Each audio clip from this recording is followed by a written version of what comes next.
My name's Adele Onyango and welcome to another episode of Legally Clueless. No, seriously, I have no clue what I'm doing, but I'm pretty sure I'm not the only one.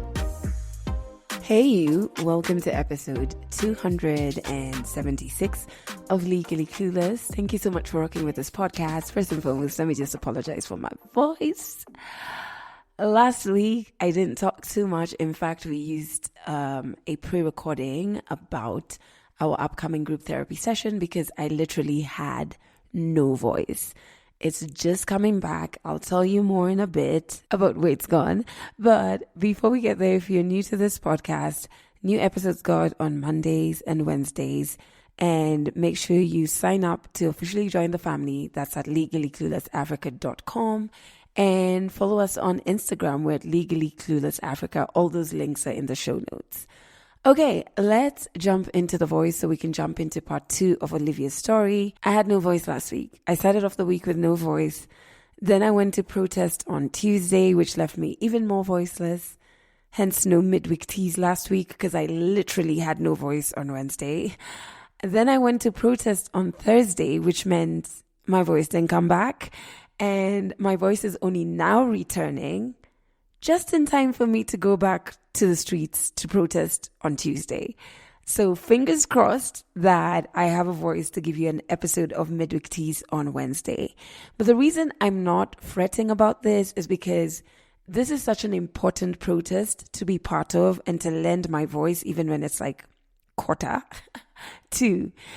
So in Kenya, there is a finance bill that was tabled that seeks to basically overtax Kenyans. They, being the government, put outlandish proposals in the bill like taxing bread, taxing cars, to blind us from their real intended proposals. This is something that politicians the world over do. So the outlandish ones would make us protest, and then they'd pacify us by taking them out and then pass the bill that would still have their real intended proposals. Now, what the Kenyan government didn't anticipate is our rejection, our connectedness, and our ability to mobilize and protest the world over. Protests are happening all across Kenya, and even in other countries, Kenyans are putting together protests. I think today there was a protest in Washington, D.C. and in L.A. On Tuesday, there's a protest in London, in Paris. So we're going all out because we love our country and we don't have another country.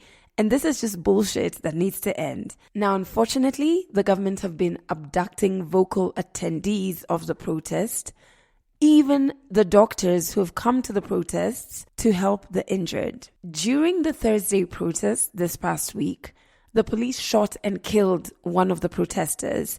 There were 2 other people who were injured with bullet wounds, and one of the injured from another injury, not a gunshot, also died. So wherever you are in the world, if you see any news headlines of our President Ruto saying that he stands with the youth and that it's a peaceful protest, it is a peaceful protest on our end, but his government is abducting the protesters, shooting the protesters, tear gassing the protesters, shooting water cannons at the protesters. So please don't believe any lie that man says. Now, how can you help?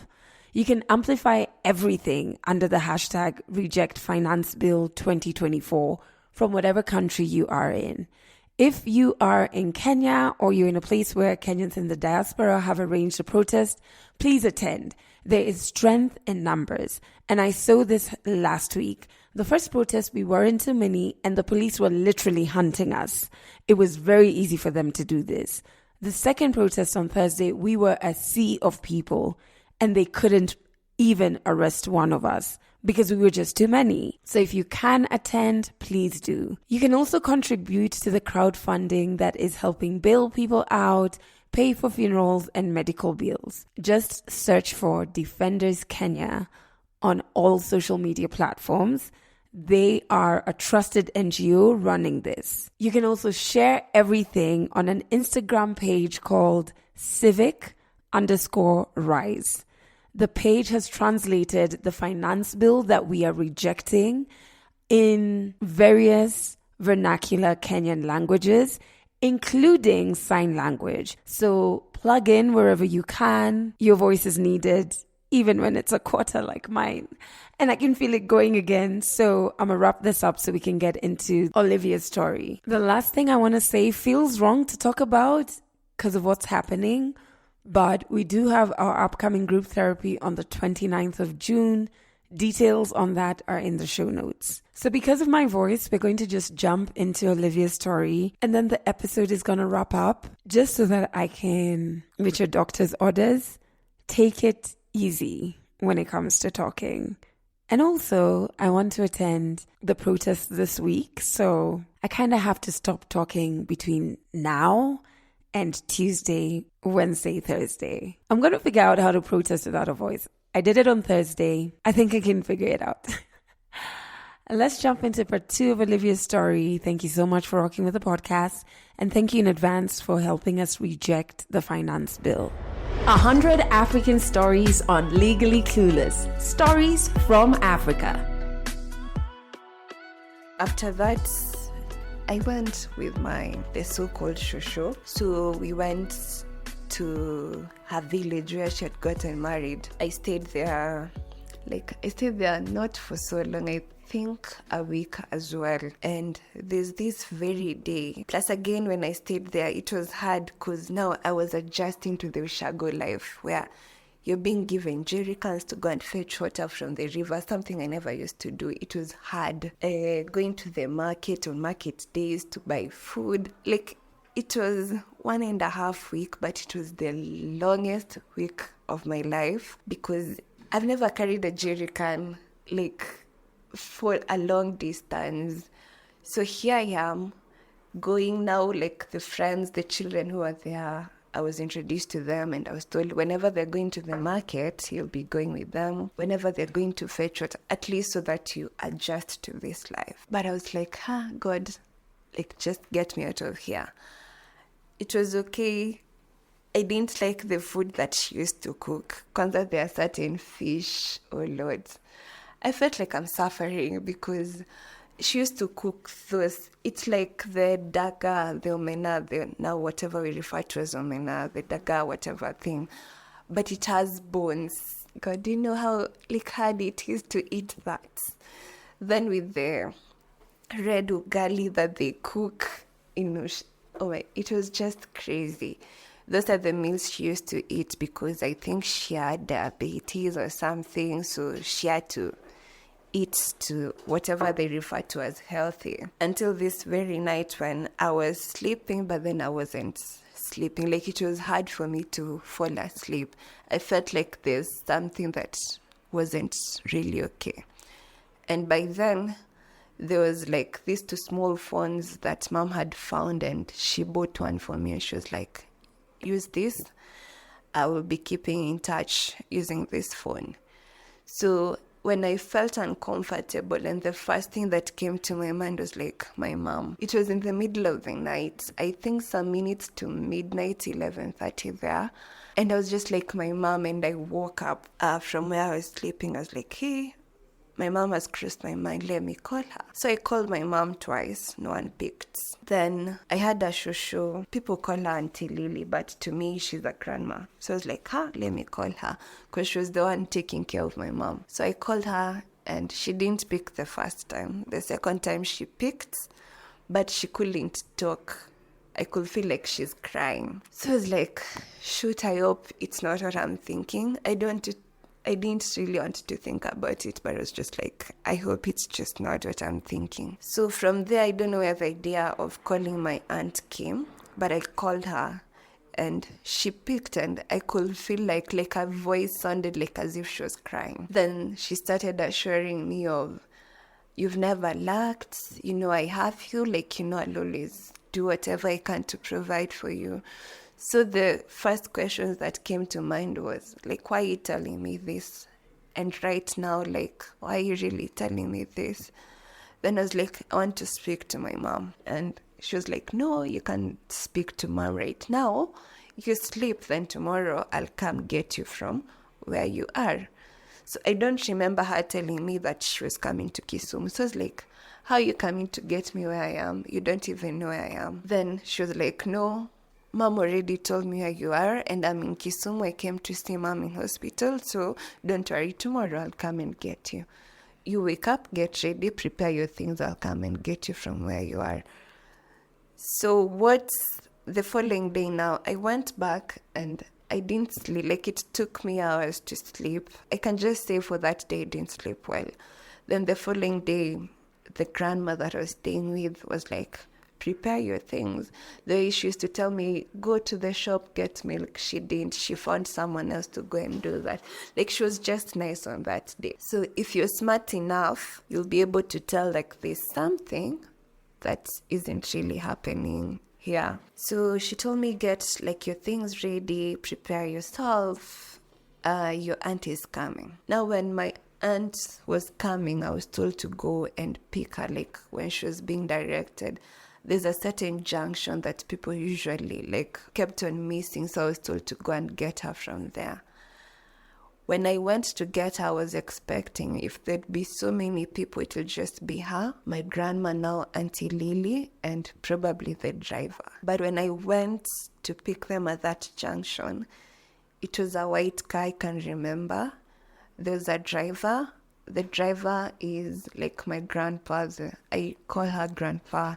He's the one who was driving. My mom's twin sister, now my grandma, Auntie Lily, my mom's big brother, and then there was another relative who I can't recall who it was. But yeah, there were like 5 or 6 people. And when I tried looking at my aunt's eyes, she kept on avoiding me. And I could feel like she's been crying. So it was raising questions because I hadn't seen my uncle, like, it's the firstborn. I hadn't seen my uncle in a very, very long time. So I was like, why are you here? But anyway, when I asked her, like, everything is okay, we are here to pick you. So I was asking myself, you mean like all 6 of you are just here to pick one human being? But anyway, I decided to play along. We went, had breakfast. Myself, I didn't have breakfast because I just wasn't okay. They tried forcing me, but it wasn't possible. I was just like, no, I'm okay, I'm fine. So we stayed there. After that is when now they started the talks, and my aunt was like, I'll find you a school, we'll go to Nairobi. I know, like, it's pretty late. You've not missed out on quite a lot, because Form 1 first term, usually it's just more of reading novels and all that. They start teaching in term 2. Or maybe they do a bit of introduction to what high school entails. But anyway, you'll adjust with time. So yeah, that is how the talk started, of them finding me a school, of me never going to lack anything, together with my sisters. Then after that is when they broke the news that Mom died. And I don't know. I cried because I was like, God is just confirming what really happened. And one thing about me is, like, I think I have the gift of discernment. I can foretell when something is about to happen. And it's scary. It's scary for people who have that gift. They can really tell you it's a scary thing. Because, again, you see, for me, I can foretell that this is about to happen. I won't tell you when. I might not even know when and how it will happen, but I can foresee that, yeah, this is going to happen. And in real sense, I never, foresaw my mom's death, but I foresaw us living where we were and going back to our normal lives. I could tell, we'd come back to Nairobi. I remember, I even had a notebook where I'd written, we'd come back to Nairobi, start life from scratch, and everything would just work out so well. I never saw this coming, so when they broke that news, I felt like a piece of me went missing. I didn't know how to react. I didn't know what to say, but I was just there feeling so helpless, feeling like the entire world, there was just a lot really happening, going on in my mind at that very moment. So after they broke the news and they had the meeting there, we came back to now Kisumu town. Went to Auntie Lily's, now the grandma place, and stayed there. That is where I met Jillian, like now our last born, because she was there. So we stayed there. Then the following day, our relatives started coming, and they came with my sister, Vera. No, like my aunt had to travel back to Nairobi to come to break the news to Vera, and now bring her here for the burial. But for Vera is a funny one. Vera, I don't know, she doesn't get hints or whatever. When she was told, like, we are going for mom's burial, she's like, huh? What do you mean?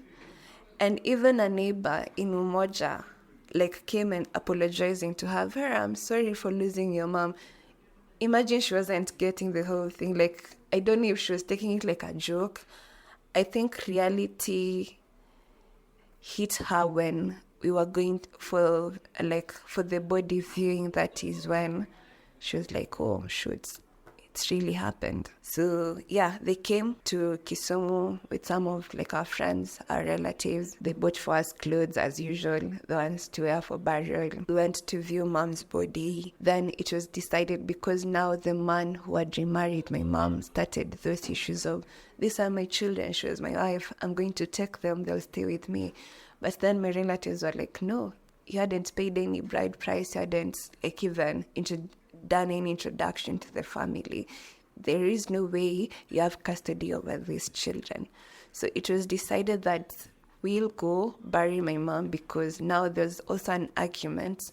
My mom was to be buried from her ushago, from her home, but because the man like brought about issues and it was last minute, and also my relatives were trying to like just do away with him, they decided it's fine, we'll bury her in your home. So we were told like immediately my mom is buried, and what is it called, the kufunika na mchanga, like the burial is completely done, you guys will be taken out of this place. Like, there was a car that was on standby to just get my sisters and I out of that place. When the burial meetings were being done, like, they could hear the side of the man's family saying the way they'll call who to get us so that we don't run away, something of the sort. So my mom's side of the family had to pay for security. There are police officers that were paid to just be on standby around the car that was to take us out of that place. So yeah, fast forward to my mom's burial.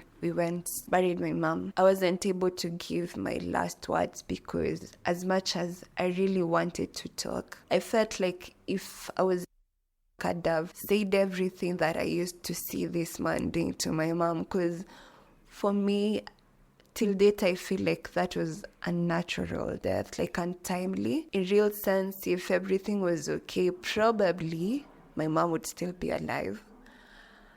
Maybe this man had pushed her to some point where like she was helpless, and yeah, later on I got to find out that my mom died of meningitis, the malaria, kichwa or something. Yeah, the doctors were also talking about something to do with depression and stress. And having stayed like for a longer period with that guy, I saw how like he used to treat my mom, and I was just like, if anything is to happen, I'll for sure blame you. But later on, as I was talking to my relatives about it, like about everything I saw, they're like, forgive and let go.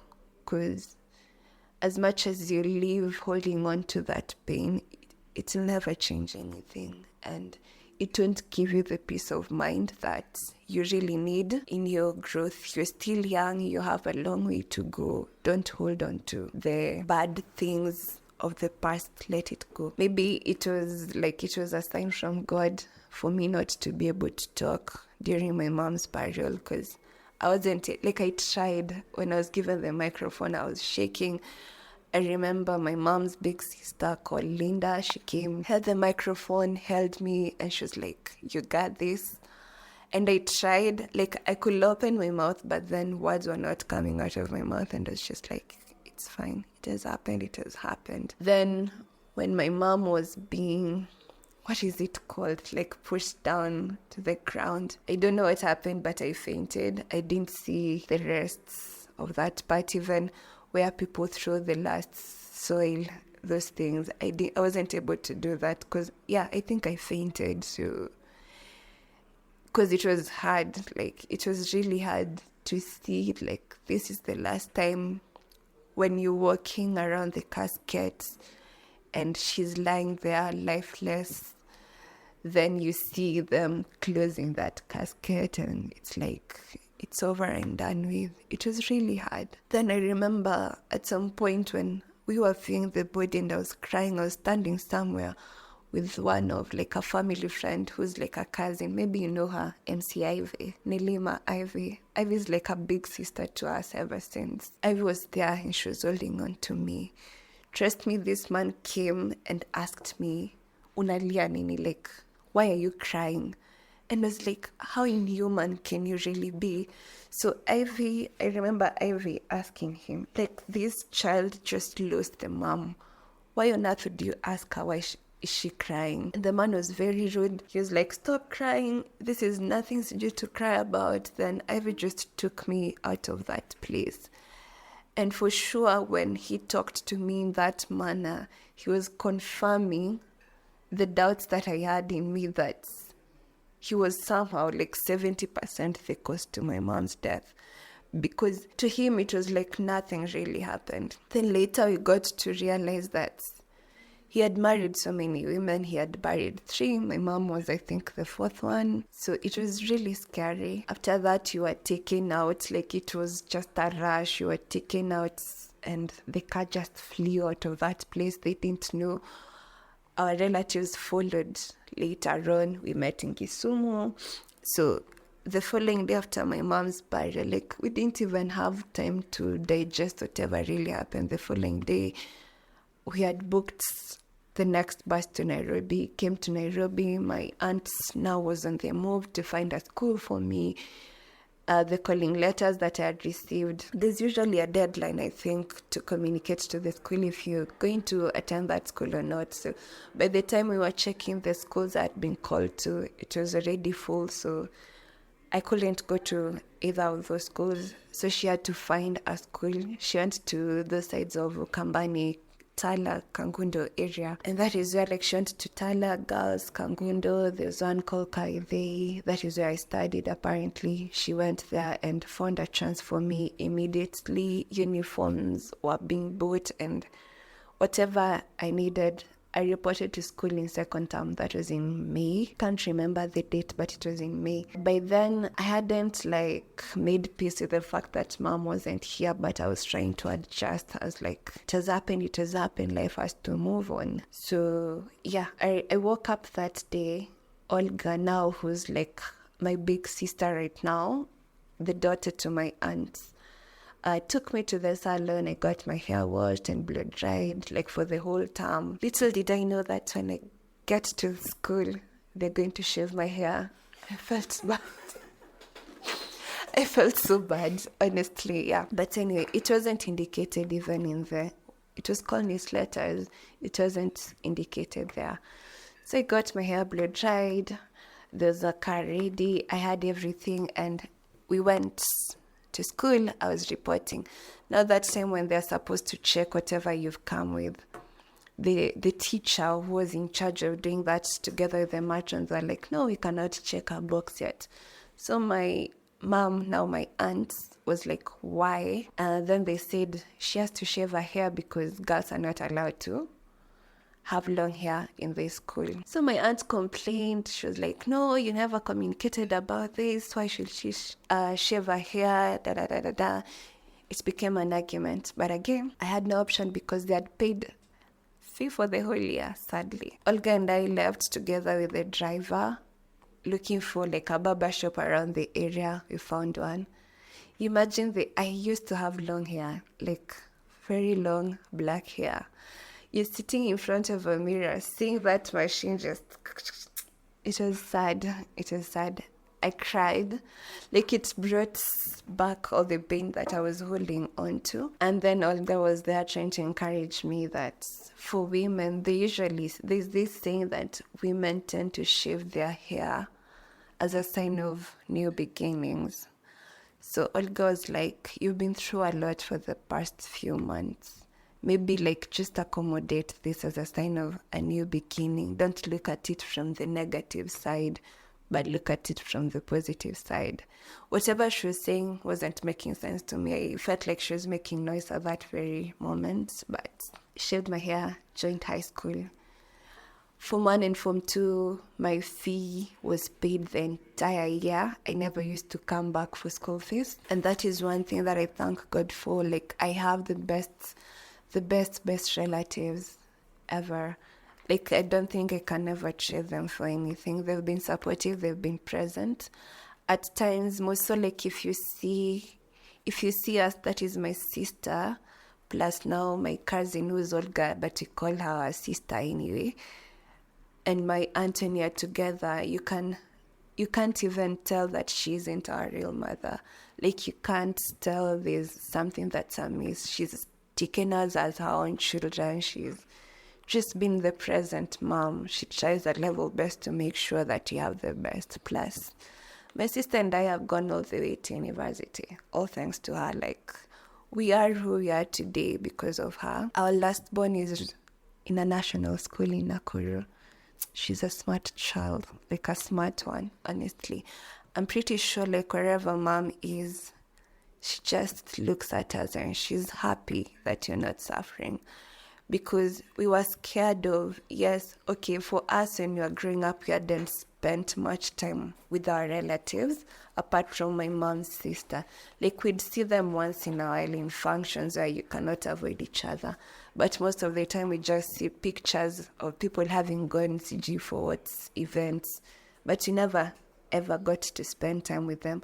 So after mom's death, my sisters and I were scared of, like, how is life going to be, given that my mom's twin sister was present, like, she'd hung out with them. So we were sure of, like, even us, it's going to get to that point where we'll have to meet our relatives. Some of our relatives, they didn't even know of how, like, is it really going to be. But anyway, they were very accommodating.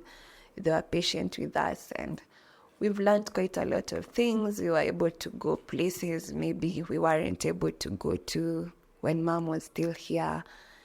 And yeah, that was the journey for me. Went to high school, cleared in 2017. I joined, from then I was working with NTSA with the help of a cousin of mine called Joy Nyangor. She did engineering, so there were projects she was working on with NTSA, and she was like, yo, given that you're free right now, you can join me. And yeah, that was just it. Then I went to Savalberg Training College. It's in Karen. That is where I did hospitality management. After that, it has just been working, exploring life. It's just been a journey. My sister did HR. She's working with Platinums right now. Then our little sister is still in school. But one thing that I'm usually happy about is that, like, God never left us. Like, God never abandoned us. He's provided.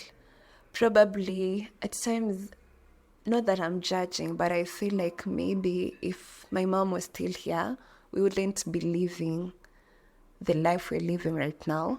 It would definitely be different in some sort of ways.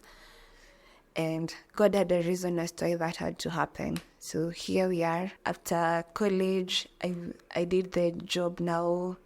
I worked with a company called ID Unlimited for a period of 2 to 3 years. Then after that, I worked with CCI Kenya. There's a branch here, Riverside. I worked with CCI Kenya, where I was working for an airline that's in US. I handled one guest. Used to refer to the clients as guests. I handled one guest and he was like, yo, I like your services. Probably I should refer you to come to US. So I was excited.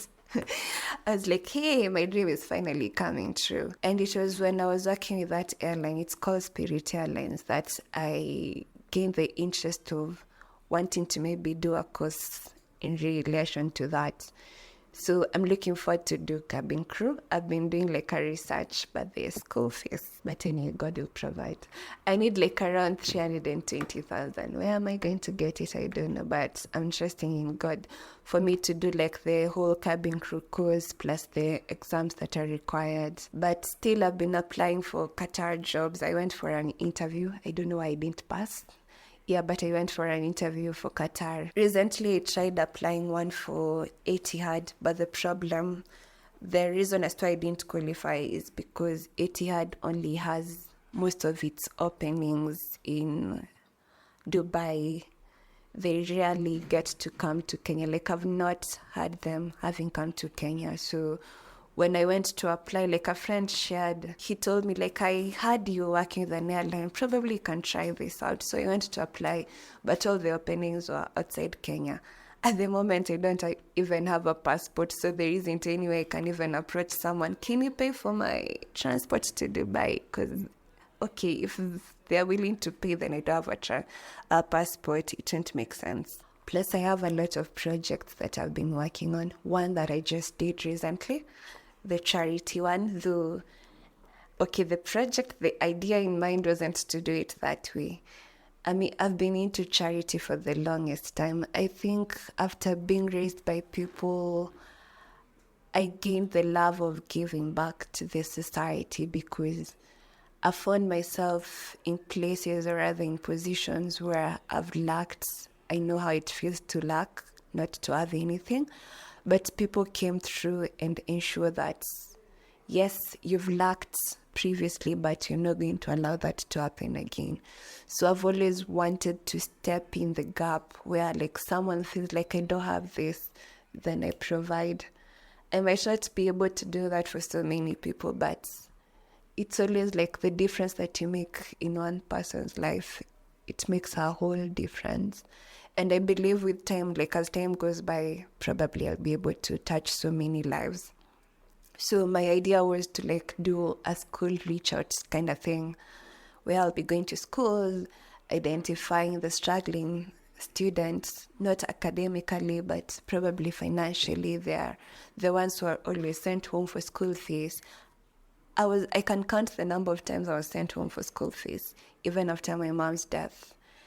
And the other times I was just in school, like I'd feel like the rich kid because, I have it all. I don't go home for school fees. But anyway, after talking to some of my friends who on a daily basis, they'd be sent home for school fees, for books, and like I was able to understand how bad it really feels, and I wouldn't wish that on anyone. I believe we're really living in difficult times. So my idea was to like do the school reach out thing. Yeah, go there, identify a child or two, depending on the school fees peer. So after identifying, probably I might not be able to pay 100%. Maybe I can just assist by doing their shopping or paying a bit of their school fees so that they don't lack them. They're not sent home on a daily basis. So that is still being planned. But in the meantime, I remember I shared with you when I was passing through Mombasa Road. Before I started working with African Uva, I used to work for Furniture Elegance, the branch that's in Mombasa Road. Then there's some guy friend who used to come pick me. Maybe we go for like dates and all that after work. So this very day, it was either on a Friday or on a Saturday. Yeah, I think it was on a Saturday. He came, picked me, then we went Ole Sereni. Then by the time we were coming back, it was at night, it was raining. Beneath the, what is it called, expressway, that is where I identified like some kids, some ladies who are there with their children, and then some men, Ukombele, somewhere there at the front. And then one came, like it was that time when traffic is stopped. So one came, knocked on the window, and she was like, "Hey, can you kindly help us with something to eat?" We didn't have anything. I think we only had snacks or something. Or like give us money, buy food. So I was wondering, like, the the so-called kibandaskis where you can buy food around here are definitely closed at this time of the night. Where will you get food? Because the only place I was thinking of was Carrefour around Highway Mall, but that's a bit expensive. So she was like, no, you can just give us money. If we don't find anything tonight, we'll look for something first thing in the morning. So I just gave them the snacks that I had. Plus, again, I have trust issues with giving the people in the streets money, because there's a time we were working with a friend of mine, and when that friend removed her purse to give, the person who was pretending apparently that he could not walk. So he was moving with his knees, the ones who have slippers around their knee. So my friend removed her purse from her handbag to give the guy money. And she had a lot of notes in her wallet. So when she removed, I think it was 200 to give this guy, the guy snatched the entire wallet and woke up and ran. So from there, I'm usually scared. I don't give out money. If you want food, I'll buy you food. I don't give out money. So that is where the idea came. I felt like I needed to do something about it. So that is where the entire idea came of me planning the whole charity. As I had shared, I wanted to do bread and milk, but most of my friends came through and were like, no, let's just give them a proper meal, because bread and milk, yes, it's helpful, but not as really, really helpful. So yeah, we did the charity. I didn't take pictures. I usually don't take pictures when I do charity because I feel like I'm not doing it for social media. I'm doing it out of my good heart. But I recorded 2 small boomerang videos, which I'm looking for someone to do a reel for me, when we were preparing the food and packing. But when we were issuing it out to people, we didn't take any pictures. I'm looking forward to start my own business, a whole cloth line thing. That is something I'm still thinking about. I'm hoping to launch my book come December, because yikes, I still have some 20K that I need to pay for the book to be published. I think they've already published. They just want me to clear the balance. So yeah, any sponsors? But anyway, yeah, I'm looking forward to launch my book. Plus, the other projects, I think I'll just unleash them as time goes by. And that is it. That is just my story. This girl, Olivia. That's the title to my book, apparently. That's it for this episode of Legally Clueless. You can share this podcast with your friends. You can keep it for yourself. I'm not judging. Just make sure you're here next week for the next episode.